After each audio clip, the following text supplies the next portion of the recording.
Hello, I'm your host, Brian Callanan. Can Seattle revitalize its downtown with a new plan from Mayor Harrell?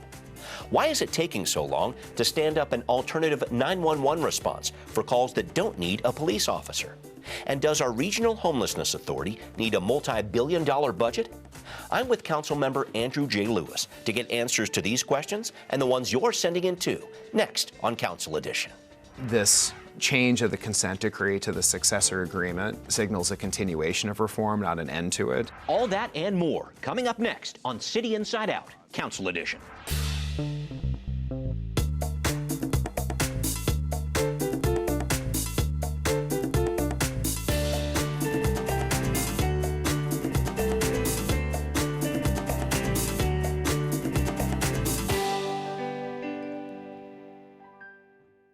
And here I am with Councilmember Andrew J. Lewis, representing the city's 7th District from downtown up to Magnolia. He's also chair of the Council's Public Assets and Homelessness Committee. Councilmember Lewis, thank you very much for being here. Great to be here. Let me jump in with you here. I wanted to start with your reaction to an executive order that Mayor Harrell made just a short while before we recorded the show. So Mayor Harrell is talking about revitalizing downtown Seattle with an emphasis on fentanyl and synthetic drugs. Overdose deaths have been rising significantly. Here's a brief clip from his press conference.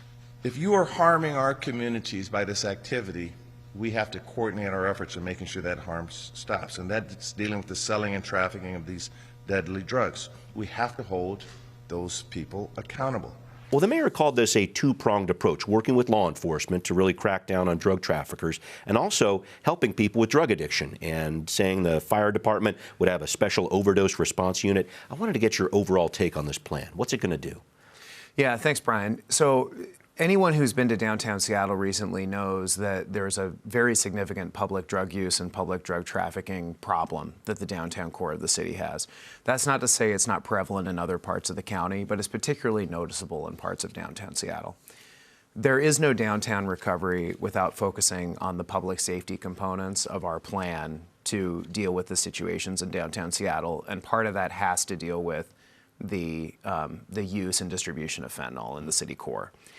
We know that the traditional war on drugs doesn't work, that it doesn't work to punish somebody for their addiction. You want to provide immediate evidence-based treatment and assistance to people who are experiencing addiction to help get them off the streets. Right now, we don't have a system that can effectively do that. We can't offer on-demand treatment.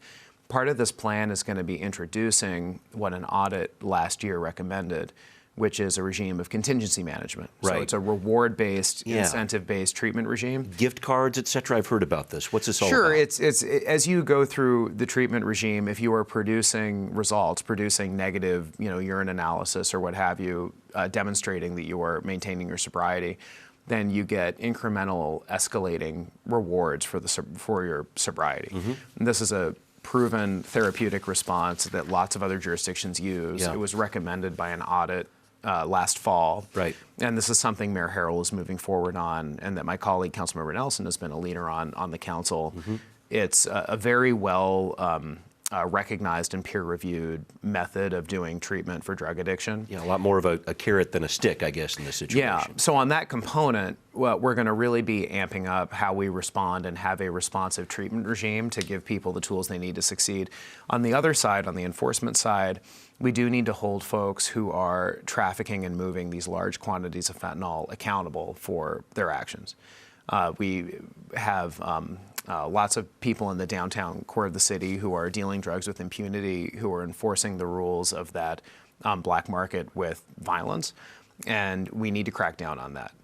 Not only to help the rejuvenation of the downtown core, but also to save the lives of folks who are overdosing on a daily basis on fentanyl. Thank you. And I wanted to jump in here because I just wanted to know what this is going to look like. I've had a number of questions come in to me about this. I'm sure they've come to your office too.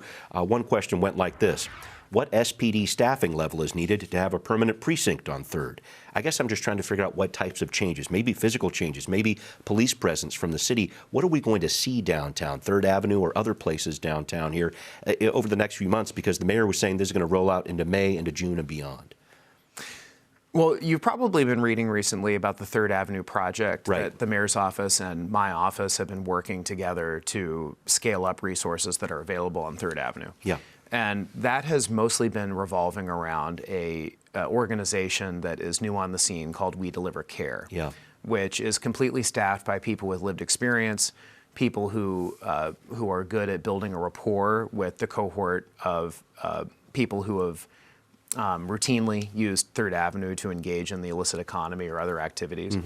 And just on my way to City Hall today, I ran into the We Deliver Care team. They're very visible. They're out there every single day, making connections with people, giving people off-ramps to get out of the ecosystem on Third Avenue that is not good for their long-term success. And more initiatives like that being in the city core to provide presence, engagement. If you're not actually talking to people and helping them work through their challenges and giving them an opportunity to do something different, we're never going to make progress on this. So those resources are going to stay there. We've had a permanent SPD emphasis on Third Avenue since March of 2022. There's no plan to take that away. That's going to stay there and remain there as part of the operation. But we constantly have to be changing up what our strategy is and what our personnel mix is to make a long-term sustained difference.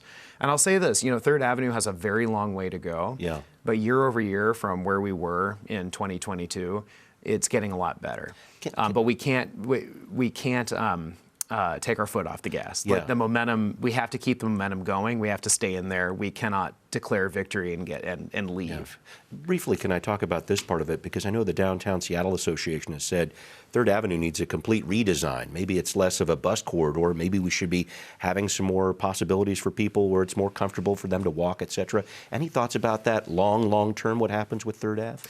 Last fall, the council unanimously passed a resolution endorsing the Third Avenue vision, which is a proposal from the Downtown Seattle Association, actually a proposal from us now since we passed the resolution endorsing it, to reconfigure the streetscape, not to remove buses. I see. We want it to stay a transit street, but to enhance the pedestrian experience, maybe make the sidewalks a little bit wider, to lean in actually to the transit identity of the street, to have development agreements for some of the new buildings to have big open atriums, to really enhance the bus shelter experience for people who are waiting to catch the bus, to have a diversity of storefronts, smaller storefronts and more storefronts, to have a lower barrier to entry for small businesses, especially BIPOC-owned small businesses. So that's more of a transportation and economic development plan that we are working on with the Harrell administration. As you heard yesterday, Mayor Harrell alluded that there will be more announcements on a rolling basis of initiatives that we're doing downtown. And my hope is that something significant around the built environment of Third Avenue is going to be one of those announcements. And we're working in close partnership with Mayor Harrell to try to bring something like that about. Thank you. I wanted to make sure I pivoted at one point here because I had so many people writing in about different issues for you, Councilmember Lewis. One went like this, dealing with housing and homelessness. You chair the council's homelessness committee, so here we go. What are your thoughts on what we can do to support and protect renters and keep them housed as inflation continues to rise? Additionally, what room does the legislative branch have to prevent another year of 900-plus sweeps? Thank you very much for that question. Councilmember Lewis, can we talk about renters maybe first, because I know the council is working on this measure limiting late fees that renters would have to pay. Can we start there and then maybe move to the homelessness piece? Right. So the City Council over the past several years has passed a large suite of protections and rights for renters in the city of Seattle. I'm very proud to have supported that entire package of legislation. I know that doesn't make me popular with landlords, but we are in a situation where we have a growing number of people in Seattle, it's a majority renter city, who are rent burdened, who are facing the possibility of eviction. And we need to make sure that we have more resources in this up-and-coming housing levy, which emphasize, for the first time really, we're going to have more resources in the housing levy that emphasize short-term diversion payments and payments to keep people in their homes, payments to make sure people can access emergency rent support if they come up short 1 month because of an emergency expense they weren't expecting to take. And that has to be part of our housing levy discussion as we deliberate as a council to put that package on the ballot. And for the first time, it's going to include a lot more mitigation measures like that that are specifically designed around renters. When it comes to encampment outreach and the risk of displacement, The first thing we need to do is really define the problem. And the city actually, until the Harrell administration, I give them a lot of credit for this last year, never really tracked displacement. Yeah. We never asked the question when people would, refuse services, Yes. why, right?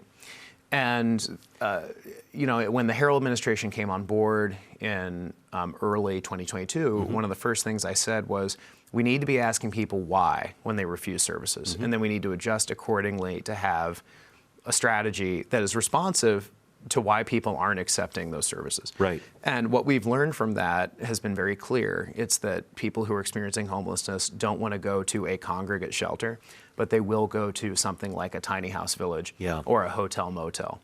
And we need to be investing in those non-congregate enhanced shelter options to make sure that people who are currently living in encampments have a place that they want to go to, that they will go to.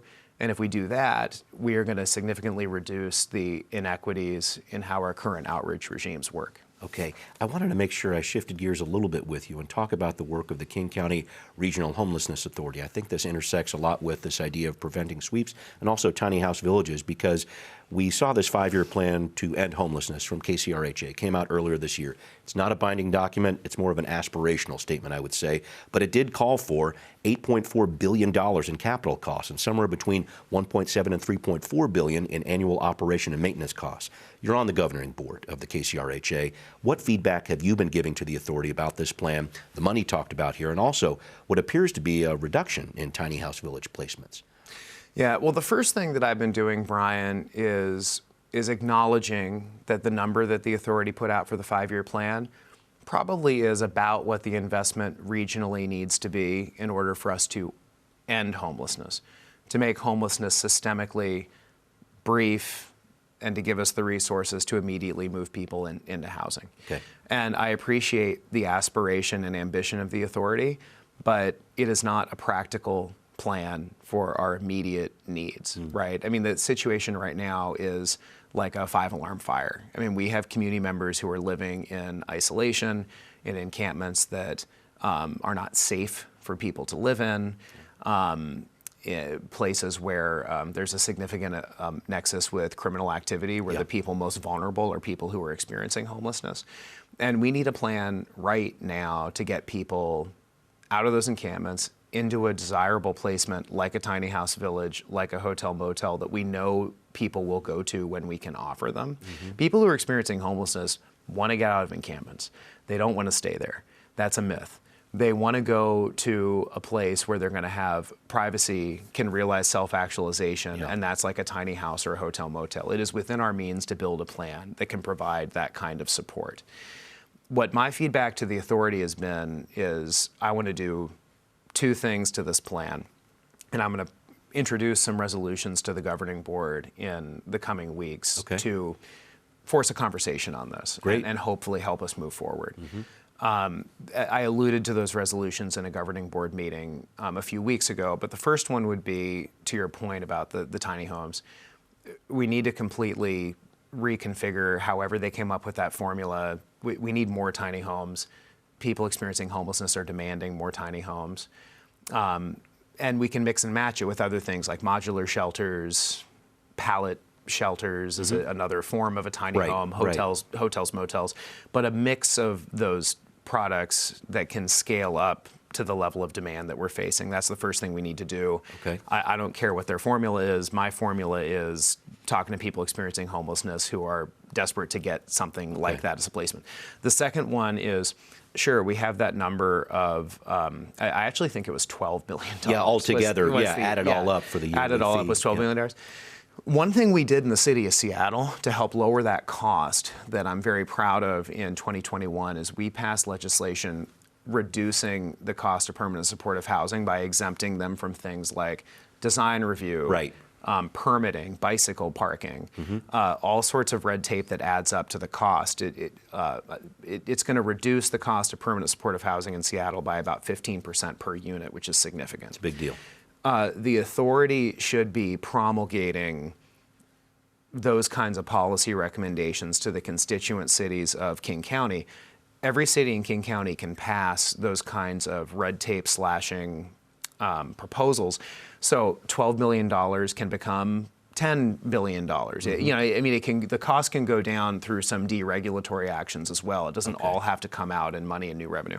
Those are the two resolutions that I'm going to introduce to the governing board to try to really move the needle forward on how can we practically and effectively move now to reduce the amount of chronic homelessness in our community. Thank you. Looking forward to seeing that. One last note on homelessness. I'm going to open the faucet on street sinks here, Councilmember Lewis, and I wanted to talk about this. The city set aside $100,000 for about 40 sinks more than 2 years ago to help with hygiene for people who are living on the street. Right now, we only have 5 installed. I know you know this. What's going on with this? Right. Well, you know, I don't actually have a recent update, unfortunately, on the whole situation with street sinks. I think it's an example, candidly, and I've been very public about this, about the overly bureaucratic approach that we have as a city sometimes in a state of emergency even. I mean, now it's a little bit different. You know, the COVID emergency has certainly ebbed down. It's been officially declared over. Right. But at the time, it was incredibly disappointing that we were, I mean, you remember, we were on lockdown. Yep. We had a lot of people experiencing homelessness who we were demanding to observe certain hygiene and public health rules, but not really giving them access to the resources or facilities to effectively do it. And there was hepatitis outbreaks. I mean, there were some big problems with this. Yeah, even before COVID, we had hepatitis A, which is a fecal transmitted. That's right. So connected to hygiene, where hepatitis C is typically needle driven by contrast. Thank you. So running water is the best thing for observing those hygiene practices, not just for hand washing during COVID, but also to avoid things like hepatitis A, which tend to come about from a lack of hygiene. Yeah. And as a city, we were completely unable to mitigate around, candidly, the very simple logistical hurdles that these very simple sinks made of like PVC pipes and plastic wash basins. And it's amazing that we're a modern American city and we couldn't figure out how to install a couple of these sinks. And, you know, I don't know what else to say about that except it was a shame. And, you know, I mean, it's a little different now. We're not in a state of emergency. Right. But back then, to be so pedantic and bureaucratic when there was a once-in-a-century pandemic was very discouraging. Fair. I wanted to talk about something else that I know is a little disappointing as well for you, and that's public safety and what the mayor is calling CARE, the Civilian Assisted Response and Engagement Department. This is the alternative to police to help with calls like well-person checks where an officer isn't always necessary. The mayor said last year we'd see some progress on this team in the early part of 2023, and we just simply have not. You've championed this issue for so many years. I know you worked on funding in the last budget to work on a pilot program for this. What's going on with this? So I think we're on track, and the Harrell administration has been a really good partner in this work. Okay. And we now know how it's going to come about, and Mayor Harrell alluded to this in the State of the City. The new department is going to be souping up the 911 call center department, and it's going to be called the CARE department. Yep. That work is going along. I mean, obviously everything is always slower than what I would like, but this is hard work, right? And there's a whole team on the mayor's side who is working through all of the different hurdles that relate to bargaining, to implementation, to hiring a new permanent director of that department and a deputy director to really start implementing a lot of these initiatives.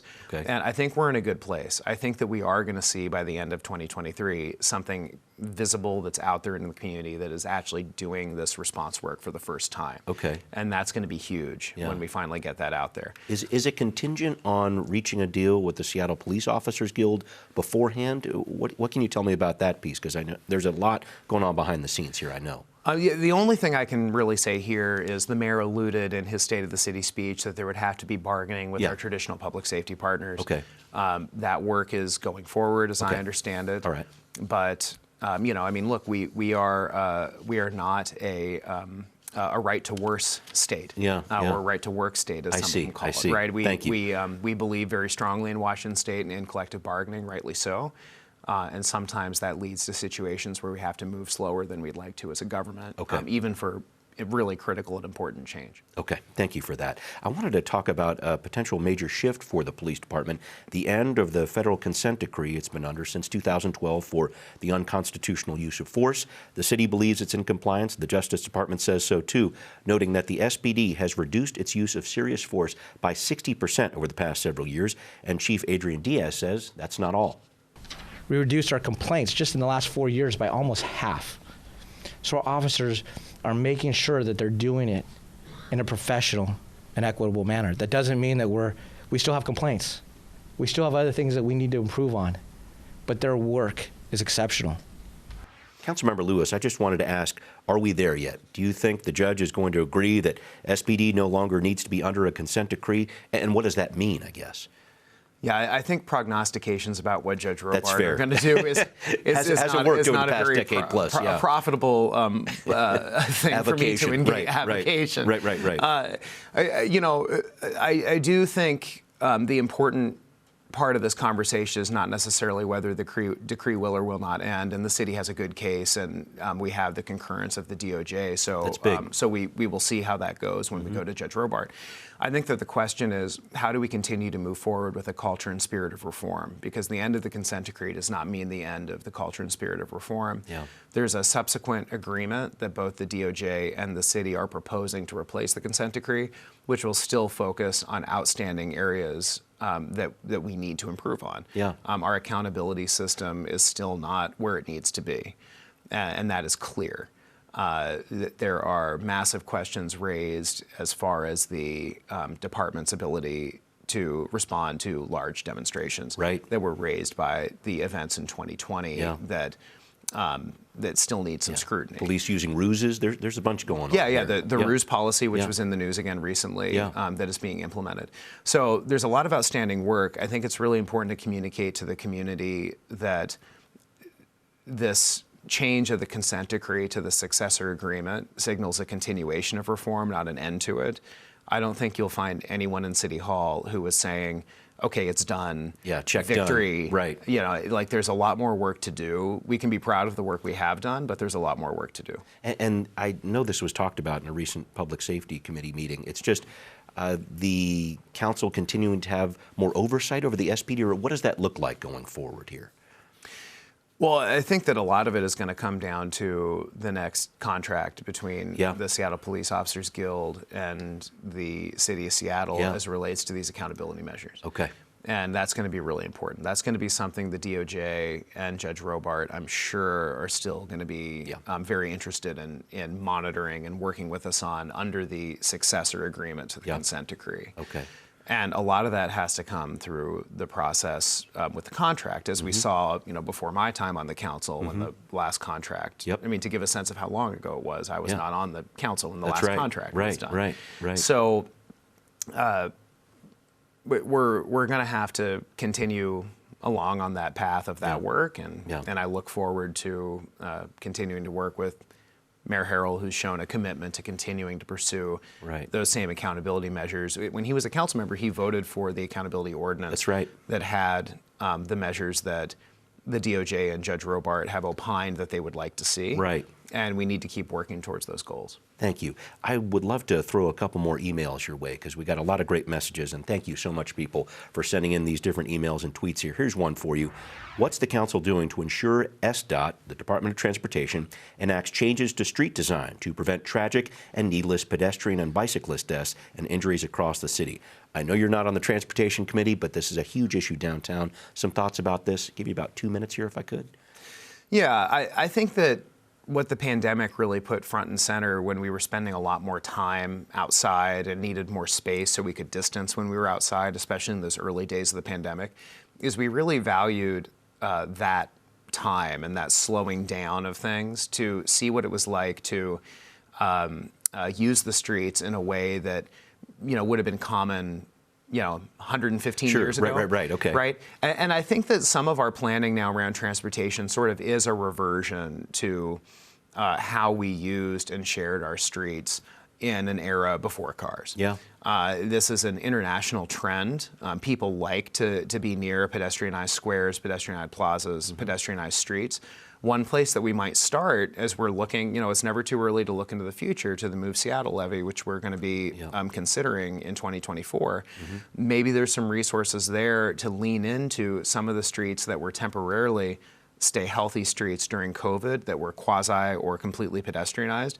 Maybe that's a good list to start with, to look at how we can take a couple of these and make them permanent community spaces where pedestrians, where multimodal transportation like bikes or scooters or what have you, have more of a priority than cars do, or where cars are banned entirely. Right. And I think that there's a way to factor that into our planning, and I look forward to that. Thank you. And one more question, if I can squeeze it in here, and this again has to do with cars and transportation here. I'd love to hear from Councilmember Lewis why we cannot vacate passenger vehicles from Pike Place Market. Countless examples of this being great for tourists, but especially locals elsewhere. Can we do a 2-month pilot period to see how it goes? You've talked about this issue before. I can give you about a minute or so. Can you talk about this issue of potentially removing passenger cars from Pike Place Market? Yeah, it's something that I think we should continue to have a conversation with the PDA, the Public Development Authority at the market about. They're currently engaging in their campus redesign plan. And part of our arrangement when I started talking about this in earnest in 2022 with the Public Development Authority at the market was, let's have this conversation as part of that campus master plan. And we're there now. So members of the public can engage, and certainly, any member of the community who has feelings about the campus master plan, beyond just kind of these conversations about the uses of Pike Place, it's really a big opportunity for the market. For the first time, they're going to have 2 front entrances. They're going to have an entrance that's facing the waterfront. They're going to have an entrance that's facing downtown Seattle. So there's a lot of opportunity there, and one of those opportunities could be exploring different ways to use Pike Place, which could include a broader emphasis on pedestrianization. And is there going to be a special lane for people to throw fish across that? Have you looked into that at all? I just wanted to ask on that one. Well, I would think that would have to be an essential component. Put a stoplight in for it. Councilmember Andrew J. Lewis, thank you very much for joining me, as always. Thank you. All right, and we will see you next time on Council Edition.